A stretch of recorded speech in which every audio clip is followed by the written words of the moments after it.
Inauguration में उद्घाटन समारोह में आज आप आए हैं। मैं ये बताना चाहती हूँ कि ये जो सेंटर है ये उन कपल्स के लिए है जिन्हें निसंतानता या इनफर्टिलिटी से परेशानी है। एक महिला होने के नाते एक माँ बनने का हक एक हर औरत का सपना होता है। और जहाँ तक धनबाद में आने की बात है, इस जगह से इम्ब्रियो फ्रीजिंग, सीमेंट फ्रीजिंग और oocyte फ्रीजिंग का भी व्यवस्था है, जिसमें अगर यदि किसी को पहले से कैंसर हुआ है या फिर कोई ट्रीटमेंट में है तो उनका हम लोग oocyte या इसको फ्रीज करके रख सकते हैं ताकि वो फ्यूचर में उनका यूज हो सके। तो इस तरह से हम लोग एडवांस टेक्नोलॉजी लेकर के आए हैं ताकि यहाँ के पेशेंट्स को उनको उच्च स्तर का इलाज मिल सके। धन्यवाद। कि रांची, धनबाद, जमशेदपुर में स्वास्थ्य सेवाएं कम बेसी लोगों को उपलब्ध हो जाती है, लेकिन उस जगह पर मेरे पास मौजूद है झारखंड आईएमए के अध्यक्ष के सिंह जी, जो एक बहुत बड़ी शख्सियत है और यहाँ पर हमारे बीच में विराजमान है। तो ये इन लोगों को मालूम है कि ग्रामीण इलाकों के स्वास्थ्य से वंचित रहने वाले लोगों तक स्वास्थ्य की सेवाएं उपलब्ध नहीं कराना डॉक्टर इरफान अंसारी की सबसे बड़ी जिम्मेदारी का निर्वहन ये कर रहे हैं। मैं मानता हूं और मैं पूरे गंभीरता और विश्वास के साथ कह सकता हूं, आने वाला 5 वर्ष स्वास्थ्य और तकनीक के क्षेत्र में हिंदुस्तान में अग्रणी पंक्ति में खड़ा होगा। इन्हीं चंद शब्दों के साथ जो हमारा गंगा जमनी तहजीब की संस्कृति और परंपरा, ये थोड़ा राजनीतिक बात नहीं करना, इसके लिए भी जाने जाते हैं। किस बात के लिए जाने जाते हैं कि हमारा मुल्क और हमारा राज्य जब हम तीनों त्योहार एक साथ मनाने के लिए सड़कों पर निकलेंगे तो सभी लोग एक दूसरे का हाथ पकड़कर एक संदेश देंगे हिंदुस्तान को कि झारखंड की देखो यही हमारी संस्कृति है जिसका नेतृत्व डॉक्टर इरफान अंसारी कर रहे हैं। सामाजिक सद्भावना का, प्रेम का, मोहब्बत का यही पैगाम देता है।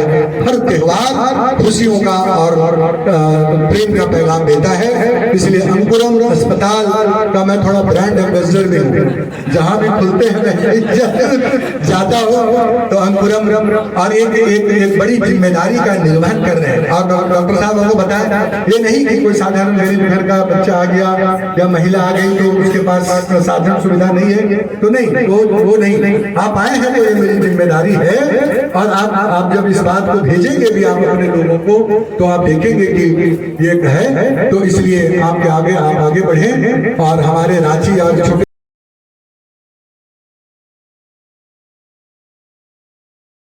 परिवार के सदस्य, आज सचमुच ये बहुत गर्व का विषय है कि अंकुरम आईपीएफ परिवार ने अपना तीसरा सेंटर झारखंड में धनबाद में स्टार्ट करने जा रहे हैं। लोग पिछले कुछ दिनों में धनबाद में या झारखंड में एज ए होल स्वास्थ्य सेवा में काफ़ी बढ़ोतरी हुई है। काफ़ी हम लोग नए नए काम कर रहे हैं। काफ़ी जो स्वास्थ्य का स्तर है यहाँ पे चिकित्सा का वो काफ़ी अच्छा हुआ है।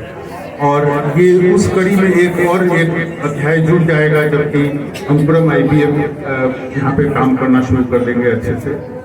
मैं खास करके डॉक्टर सुबोध जो हमारे छोटे भाई जैसे हैं, नेत्र चिकित्सक हैं, हम लोग सेम स्पेशलिटी में होने की वजह से एक दूसरे को कई सालों से जानते हैं।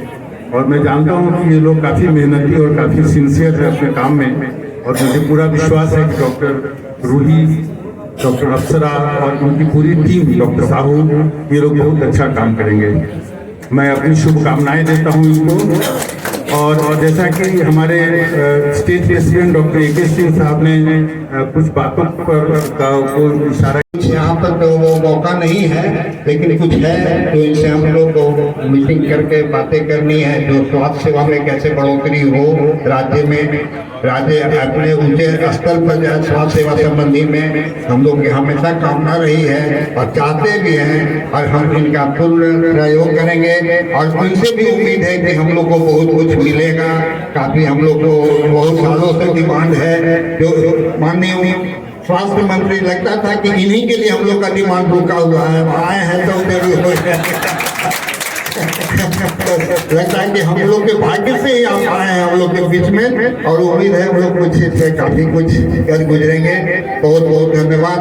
सबसे बड़ी चीज है कि मैं अंकुरम IVP सेंटर के संचालकों को हर तरह से सहयोग के साथ साथ शुभकामना भी देता हूँ। बहुत बहुत बधाई, बहुत बहुत धन्यवाद। अगर से वो जो रिंग से पुराना रिंग वो टूटेगा, और अतिरिक्त एक और रिंग हम रांची को हम दे रहे हैं, दूसरा रिंग। दूसरी बात है धनबाद में 500 बेड हॉस्पिटल ये मैंने लिया है इसको, और ये भी बहुत जल्द आप देखिएगा कि जब मैंने कहा कि धनबाद को मैं हब बनाऊंगा तो उस दिशा में हम काम कर रहे हैं, अच्छा काम करके आप सबको दिखाएंगे। मैं बधाई देना चाहता हूँ अंकुरम IVF सेंटर के जो संस्थापक हैं, जो मैनेजमेंट में जो साहू परिवार है, उनको अपनी ओर से विशेष धन्यवाद दूंगा कि आपने अच्छा प्रयास किया। आप रांची, जमशेदपुर, आज धनबाद में, और हमें लगता है कि अगला कदम आपका जामताड़ा में होना चाहिए। उसके ब्रांड एम्बेसडर भी हमारे आलोक दुबे जी को ही होना चाहिए। आलोक दुबे जी कई बार मुझे फोन किए, और कहावत भी है, मेरे पापा मेरे वालिद साहब फुरकान अंसारी साहब आप लोग जानते होंगे, उनकी जो हमने देखा है कि हमेशा जो गुरु रहे हैं वो बाबा लोग ही रहे, ब्राह्मण लोग ही रहे। तो बाबा का जो आशीर्वाद है वो हमेशा उनको मिला है। तो हमें भी लगता है कि हमें भी दुबे जी का आशीर्वाद हमेशा मिलता रहेगा, और दुबे जी काफी अनुभवी हैं, काफी संघर्ष उन्होंने किया है, चाहे राजनीतिक क्षेत्र में हो, छात्र इस समय से NSY के साथ साथ तक वो लगातार संघर्ष कर रहे हैं। तो मैं ये कहूँगा दुबे जी को कि चलिए दुबे जी अच्छा काम आप कर रहे हैं, राजनीतिक के साथ साथ आप हेल्थ सेक्टर में भी आपका विशेष ध्यान है, ये अच्छी बात है। आप जहां हमें बुलाइएगा मैं जरूर आऊंगा, और मैं सबको कहूंगा एकदम बेहिचक होकर काम कीजिए। अभी हमारे IMA के जो अध्यक्ष ने कहा कि डॉक्टर्स की सुरक्षा, मेडिकल में जो लोग काम करते हैं उसकी सुरक्षा, इससे बड़ा सुरक्षा और क्या हो सकता है जब एक डॉक्टर जो है आपका स्वास्थ्य मंत्री बना है, यही सबसे बड़ी सुरक्षा है। याद रखिए, किसी भी डॉक्टर के साथ मैं कह देना चाहता हूँ, कान को चला देंगे मीडिया वाले, किसी भी डॉक्टर के साथ कोई मिसबिहेव किया या कोई बदसलूकी किया उसे हम नहीं बख्शेंगे, ठीक है। डॉक्टर जो होता है भगवान का दूसरा रूप होता है, इसलिए बी रिस्पेक्ट, रिस्पेक्ट के साथ आइए, रिस्पेक्ट लीजिए और डॉक्टर से काम लीजिए, ये मैं कहूँगा आप सबको। फिर से बहुत बहुत धन्यवाद रूही जी को। रूही जी काफी अच्छा काम कर रही है, मेरी शुभकामनाएं आपके साथ है, पूरे आपके पूरे परिवार के साथ है। बहुत बहुत धन्यवाद। हेल्थ के सेक्टर में अच्छा काम कर रही है, और ये तीसरा सेक्टर है, IVF सेंटर तीसरा है। पहले रांची था, जमशेदपुर था, और तीसरा धनबाद। तो पहले आप देख लीजिएगा, पहले जब निसंतान हमारे बहनें, इलाज काफ़ी महंगा हुआ करता था, और झारखंड में नहीं था, पहले विदेशों में था या तो फिर मेट्रो सिटीज़ में था, बहुत कम। और उस प्रयास को अब झारखंड में लॉन्च किया गया है और जिलों में आ गया है। तो मैंने कहा कि एज ए स्वास्थ्य मंत्री होने के नाते मैंने कहा कि इसको और अच्छा कीजिए आप। पहले काफ़ी कॉस्टली होता था उपचार, तो थोड़ा रेट में कम कीजिए। और मैंने आश्वस्त किया है कि मैं स्वास्थ्य विभाग की बैठक बुलाकर मैं चाहूँगा कि ऐसी संस्थाएँ जो समाज में काम कर रहे हैं उसको आयुष्मान से हम टैग करें, ताकि वैसे गरीब परिवार जो जिनके पास औलाद नहीं है और अब तो ये इलाज कर सकते हैं, हम लोग हाईटेक हो रहा है हमारा मेडिकल, तो हम इसको सरकार से टैग करेंगे।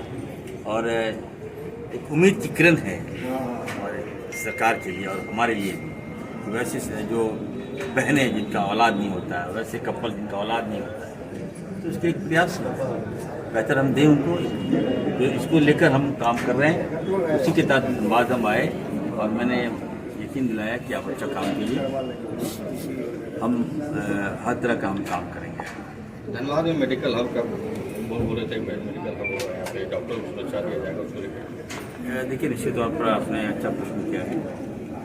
धनबाद कोयला नगरी के रूप में जाना जाता है और जब से मैं ये मिनिस्टर पदभार संभाला है, मेरा फोकस धनबाद है।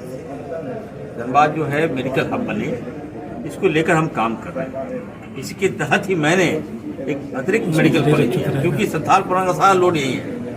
नॉट ओनली संथालपुरा बल्कि रांची से भी लोग यहाँ आ रहे हैं इलाज करने। इतना ज़्यादा यहाँ हॉस्पिटल है, अच्छे अच्छे डॉक्टर्स यहाँ पर हैं, तो एक मेडिकल कॉलेज दे रहे हैं और सब कुछ जो मेडिकल कॉलेज खोलना चाहता है वो आगे आए। मैं उनको ऐसा नहीं कि जमीन मुहैया नहीं हो रहा है, पानी नहीं दे रहे हैं, बिजली नहीं दे रहे हैं, विरोध हो रहा है, सब कुछ लेस करके मैं एकदम सेटअप करके मैं दूंगा, बिल्डिंग दूंगा और चलाइए आप एज ए पीपीपी मोड में चलाइए, ताकि स्वास्थ्य में हमारे देखिए इलाज चले जाइए। शहर के लोगों के बारे में नहीं बात करना चाहता। मैं गाँव में जाता हूँ, देखता हूँ इलाज के अभाव में लोग दम तोड़ देता है, पैसे के अभाव में लोग दम तोड़ देता है, जानकारी के अभाव में लोग हमारे लोग मारे जा रहे हैं। तो 5 मेडिकल कॉलेज प्रथम फेज में हमने लिया है, सेकंड फेज में और हम मेडिकल कॉलेज हम खोलेंगे। जितने डॉक्टर्स को मैं कहूँगा कि आप लोग अगर यहाँ से एजुकेशन लेते हैं तो सेवा 5 साल तक कंपल्सरी में करें। 5 साल तक आपको यहाँ सेवा देना होगा। होता है कि डिग्री लिए चले गए बाहर, प्राइवेट में ज्वाइन करें, तो ऐसा नहीं होना चाहिए।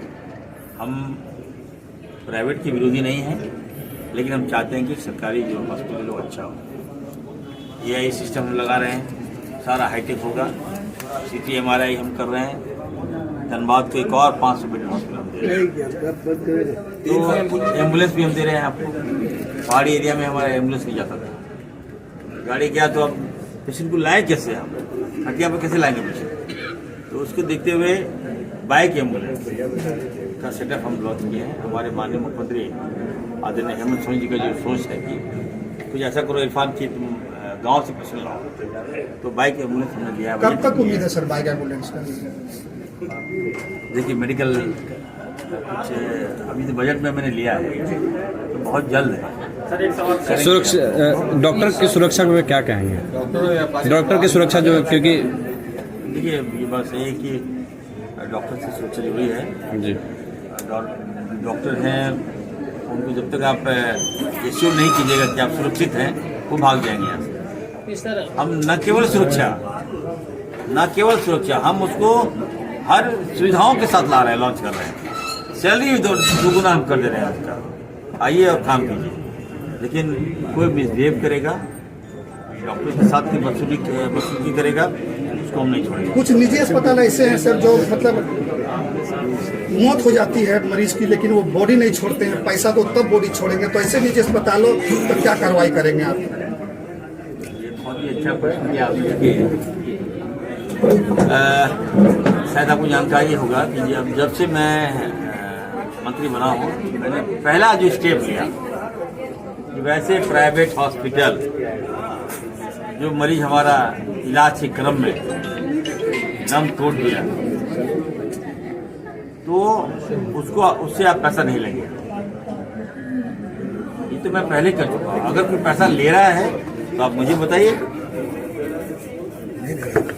90% तो आप लोग नहीं मरता जो हॉस्पिटल जाता है इलाज कराता है। 10% मालिक डेथ कर गया, कैजुअलिटी होगी 10%, तो 10% भार तो लेना होगा आपको। आप सरकार, हम आपको मान्यता दे रहे हैं, हम आपको आयुष्मान कार्ड का लाभ दे रहे हैं, मैं आपको सारा एफिलिएशन मैं दे रहा हूँ, मेरी बात तो माननी होगी आपको। क्या जाएगा आप, ठीक है मेडिकल क्षेत्र में आप आ जाए तो क्या होता है, ये तो व्यवसायीकरण थोड़े है कि व्यवसाय कर रहे हैं। मेडिकल का मतलब क्या होता है, लोग जान बचाना, उसको मदद करना, उससे काम आना। ये सोच लेके जो आगे आएगा, मैं ना केवल उसको सम्मानित करूंगा, बल्कि जो लाभ चाहेगा वैसे